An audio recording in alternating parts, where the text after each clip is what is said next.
बिस्मिल्लाहिर्रहमानिर्रहीम। अस्सलामुअलैकुम। होपलेस मेडिकोज़ में आप सबको खुशामदीद। उम्मीद करता हूँ आप सब खैरियत से होंगे। आज का हमारा लेक्चर एड्रेनर्जिक फार्माकोलॉजी का है और अब आगे 2 से 3 लेक्चर्स हमारे इसी टॉपिक के ऊपर चलेंगे। इससे पहले हम कोलिनर्जिक फार्माकोलॉजी डिस्कस कर चुके हैं। अगर आपने कोलिनर्जिक फार्माकोलॉजी अभी तक नहीं सुनी तो यहाँ पे जाके उसके लेक्चर्स देख लीजिए। अच्छा, एड्रेनर्जिक फार्माकोलॉजी क्या है? कोलिनर्जिक थी जो कि एसिटाइल कोलिन से रिलेटेड थी। एड्रेनर्जिक फार्माकोलॉजी एपिनेफ्रिन और नॉर एपिनेफ्रिन से रिलेटेड होती है और इसके रिसेप्टर्स। नॉर एपिनेफ्रिन को मैंने ज़्यादा हाईलाइट किया है बिकॉज आपके जो मोस्टली इनर्वेटेड पार्ट है, इनर्वेशन सारी नॉर एपिनेफ्रिन ही एक्ट कर रही होती। एपिनेफ्रिन तो एड्रिनल मेडुला से रिलीज होती है ना, और ये उन रिसेप्टर्स पे एक्ट करती है जो कि नॉन इनर्वेटेड है। इनर्वेटेड पे नॉर एपिनेफ्रिन एक्ट करती है। ठीक है। अच्छा, आज ना हम नॉर एपिनेफ्रिन का सारा फंक्शन पढ़ेंगे। ये आपकी जो है ना एक एड्रेनर्जिक न्यूरो इफेक्टर जंक्शन है। ठीक है। ये प्री सिनेप्टिक आपका टर्मिनल है, ये पोस्ट सिनेप्टिक टर्मिनल या पोस्ट सिनेप्टिक सेल है। ठीक है। बीच में सिनेप्टिक क्लेफ्ट है, ये जो गैप है सारा। ठीक है। और यहाँ पे अब आप देखो कि सिंपली ये है कि नॉरएपिनेफ्रिन रिलीज हो रही है, यहाँ पे आ रही है। इसके अंदर आने के बाद सिनेप्टिक क्लेफ्ट के अंदर या वो अल्फा या बीटा रिसेप्टर के ऊपर जाके लगेगी, डिपेंडिंग कि कौन सा सेल है। ठीक है। एंडोथीलियल सेल है तो फिर अल्फा रिसेप्टर होगा, हार्ट है तो बीटा रिसेप्टर होगा। ठीक है, डिपेंडिंग ऑन द ऑर्गन। अब हम देखेंगे कि नॉरएपिनेफ्रिन बनती कैसे। ये सारी बातें क्यों देखनी ज़रूरी हैं, यहाँ पे अभी आपको पता लगेगा कि बहुत सी चीज़ें हैं जो इसको इन्फ्लुएंस कर रही हैं, इस स्पेसिफिक चीज़ को।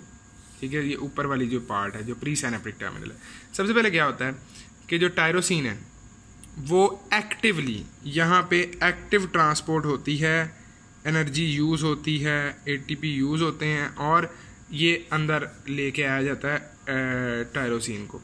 टायरोसिन को एक्टिवली सेल के अंदर ले आए। ठीक है। ये टी से मैं रिप्रेजेंट कर रहा हूँ यहाँ पे। अब टायरोसिन को कन्वर्ट करना है डोपा में। ठीक है। एंजाइम नंबर 1 यहाँ नीचे ये लिस्ट देख लो, 1, 2 और 3। Enzyme number 1 tyrosine hydroxylase. और टायरोसिन हाइड्रोक्सिलेज का ये जो स्टेप है ना, टायरोसिन से डोपा का बनना, ये रेट लिमिटिंग स्टेप है इस रिएक्शन का। ठीक है। ये रेट लिमिटिंग स्टेप है इस रिएक्शन का, मतलब कि ये रिएक्शन सबसे स्लो है, बाकी सारे रिएक्शन इससे फास्ट है। ठीक है। नेक्स्ट, डोपा कन्वर्ट होता है डोपामीन में via the enzyme aromatic amino acid decarboxylase. Aromatic amino acid decarboxylase ये रिएक्शन करवाता है, डोपामीन को कन्वर्ट करते हैं इनटू डोपा को कन्वर्ट करते हैं इनटू डोपामीन। अब डोपामीन को वेजिकल के अंदर ले आते हैं। वेजिकल के अंदर लाने के बाद डोपामीन कन्वर्ट की जाती है इनटू नॉरएपिनेफ्रिन। ठीक है। एक वेजिकल में लाने के बाद डोपामीन को कन्वर्ट किया जाता है इनटू नॉरएपिनेफ्रिन और एंजाइम का नाम है वेजिकुलर डोपामीन बीटा हाइड्रोक्सिलेज। वो बीटा हाइड्रोक्सिलेज जो है वो डोपामीन को कन्वर्ट करता है तो नॉरएपिनेफ्रिन, और नॉरएपिनेफ्रिन का जो आपके हैं सिनेप्टिक वेजिकल्स बन जाते हैं। ठीक है।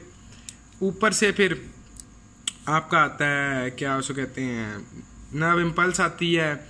यहाँ पे वही बात कि कैल्शियम चैनल्स ओपन होते हैं, कैल्शियम अंदर आता है, यहाँ पे प्रोटीन्स के पड़ी होती हैं, उन प्रोटीन्स को एक्टिवेट करता है। वो प्रोटीन्स इस वेजिकल को उठा के एक्सोसाइटोज करा देती हैं, बाहर निकाल लेती हैं सेल से। अब ये नॉरएपिनेफ्रिन डंप हो गई है, फेंक दी गई है सिनेप्टिक क्लेफ्ट के अंदर। ठीक है। क्लेफ्ट के अंदर आने के बाद ये रिसेप्टर्स के ऊपर लग सकती है। और इसकी इनएक्टिवेशन कैसे होनी, याद करो जब हम एसिटाइल कोलिन की बात कर रहे थे तो उसकी इनएक्टिवेशन हो रही थी एसिटाइल कोलिन एस्ट्रेज से, जो कि उसको कन्वर्ट कर रहा था कोलिन प्लस एसिटेट में। ठीक है।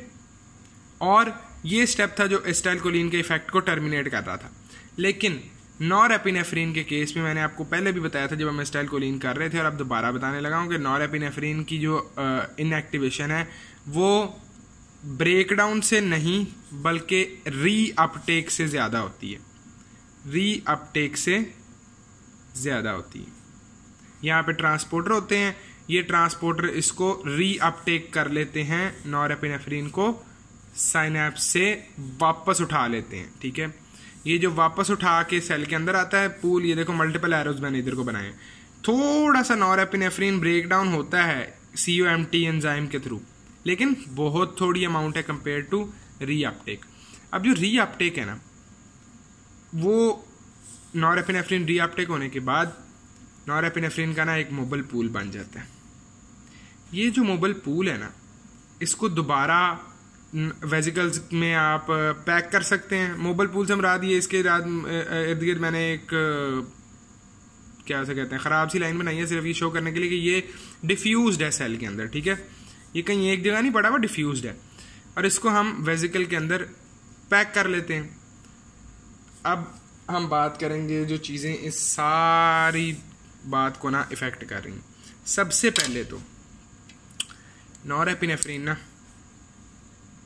सिनेप्टिक क्लेफ्ट के अंदर आता है, और ये सिर्फ यहाँ नहीं डिफ्यूज हो रहा है ना ओवरऑल, तो इनके ऊपर एक्ट करने के अलावा यहाँ भी जाके लगता है, ठीक है। इन अल्फा 2 रिसेप्टर्स पे भी लगता है। अगर आपको याद हो तो मैंने आपको बताया था कि MAD2s आर GI कपल्ड। अगर अल्फा 2 GI कपल्ड है तो जब नॉरएपिनेफ्रिन यहाँ से इसके ऊपर लगता है, ये रेड का मतलब ये है कि ये इनहिबिशन कॉज करेगा। जब नॉरएपिनेफ्रिन आके अल्फा 2 के ऊपर लगता है तो दैट लीड्स टू इनहिबिशन, ठीक है। अल्फा 2 जो है वो GI कपल्ड रिसेप्टर्स को एक्टिवेट करता है, जिसकी वजह से आपका जो ये प्रोसेस चल रहा था नॉरएपिनेफ्रिन के रिलीज का, ये रुक जाता है, बिकॉज GI कपल्ड जो है वो इनहिबिटरी होते हैं, ठीक है। पहली चीज़ तो ये जो नेचुरली अकरिंग होती। दूसरी चीज़ कि यार अगर आप नॉरएपिनेफ्रिन बनाई भी जा रहे हो और उसको रीअपटेक करके भी यूज़ करी जा रहे हो तो नॉरएपिनेफ्रिन तो इस सेल के अंदर भर जानी चाहिए। तो इस चीज़ को अवॉइड करने के लिए जो आपका मोबाइल पूल होता है ना नॉरएपिनेफ्रिन का, उसके ऊपर ना मोनोअमाइन ऑक्सीडेज ए MAOA मोनोअमाइन ऑक्सीडेज ए एंजाइम ना एक्ट करता रहता है और इस नॉरएपिनेफ्रिन को ब्रेक डाउन करता रहता है, ठीक है, सेल के अंदर, ठीक है। अगर आपके पास एक्सेसिव नॉरएपिनेफ्रिन हो गई है तो MAOA जो है इस नॉरएपिनेफ्रिन को कर देता है क्लीव इसके मेटाबोलाइट्स में, ठीक है। अब नेक्स्ट हम बात करने लगे हैं, सबसे पहले ना हम यहाँ से शुरू करेंगे और आहिस्ता आहिस्ता नीचे की तरफ मूव करते ना हम उन ड्रग्स की बात करेंगे जो इन जगहों को चीज़ों को इफेक्ट करते हैं। ये जो स्टेप है टायरोसिन हाइड्रोक्सिलेज वाला, टायरोसिन हाइड्रोक्सिलेज वाले स्टेप को इनहिबिट करता है मिथाइल P टायरोसिन, ठीक है। अगर आप मिथाइल P टायरोसिन दे देते हो तो वो इस स्टेप को इनहिबिट कर देता है, इस एंजाइम को इनहिबिट कर देता है, जिससे डोपा नहीं बनता, डोपामीन नहीं बनता तो नॉरएपिनेफ्रिन नहीं बनेगा, नॉरएपिनेफ्रिन नहीं बनेगा तो मिथाइल P टायरोसिन जो है वो एड्रेनर्जिक एंटेगोनिस्ट जैसा इफेक्ट देगा, ठीक है। ऐसा इफेक्ट आएगा कि नॉरएपिनेफ्रिन रिड्यूस हो जाएगी। सही हो गया, आगे चलते हैं। एक तो हो गया ये। दूसरा हमारा जो वेजिकल था, यहाँ पे ना एक ड्रग होता है रिसर्पिन, ठीक है। रिसर्पिन भी जो है ना वो नॉरएपिनेफ्रिन के इफेक्ट को रिड्यूस करता है। कैसे? वो इन वेजिकल्स को ना डिस्ट्रॉय कर देता है।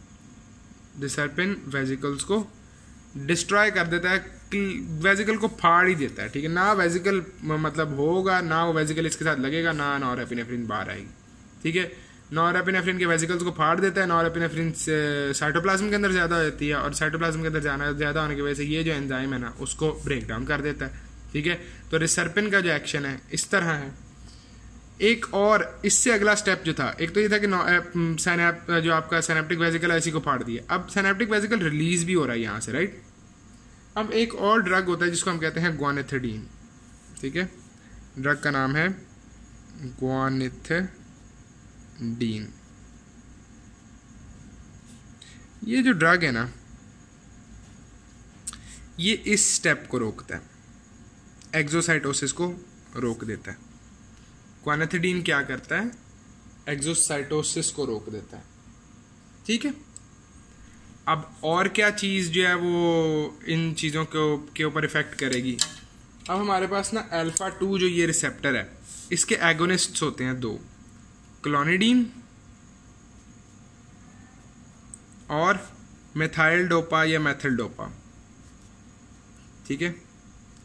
इनको मैंने ग्रीन से क्यों बनाया? क्योंकि ये जो दोनों है ना ये दोनों इस रिसेप्टर को एक्टिवेट कर सकते हैं, ये दोनों इस रिसेप्टर को एक्टिवेट कर सकते हैं। अब इस एक्टिवेशन से इसका जो इनहिबिटरी इफेक्ट है वो ज़्यादा होगा और नॉरएपिनेफ्रिन का रिलीज नहीं होगा। तो क्लोनिडीन और मेथल्डोपा अल्फा 2 एगनिस्ट्स हैं अल्फा 2 के एगनिस्ट्स, लेकिन क्योंकि ये एक इनहिबिटरी रिसेप्टर के एगनिस्ट हैं तो ये जनरली जो है ना आपको सिंपैथोलिटिक एक्टिविटी शो करते हैं, मतलब कि सिंपैथेटिक जो सिस्टम है उसकी ऑपोजिट जो है ना एक्टिविटी शो करते हैं।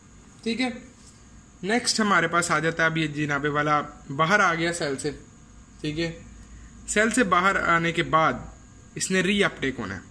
ठीक है, इस रीअपटेक को रोकने वाले आपके पास जो ड्रग्स होते हैं ना उनमें आपके पास कोकेन और TCAs हो गए। ठीक है, कोकेन और ट्राईसाइक्लिक एंटी डिप्रेसेंट्स TCAs।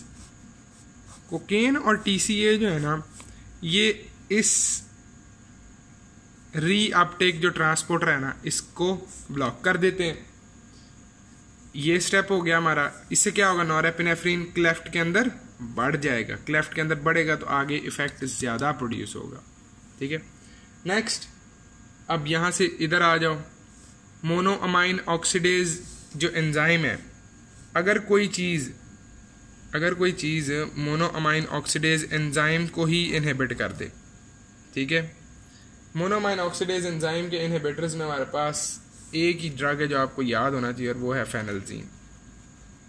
ठीक है, जो इम्पोर्टेंट है, फेनल्जीन जो है मोनोअमाइन ऑक्सीडेज का इनहिबिटर है। ठीक है, sorry for the focus, phenelzine monoamine oxidase का इनहिबिटर है।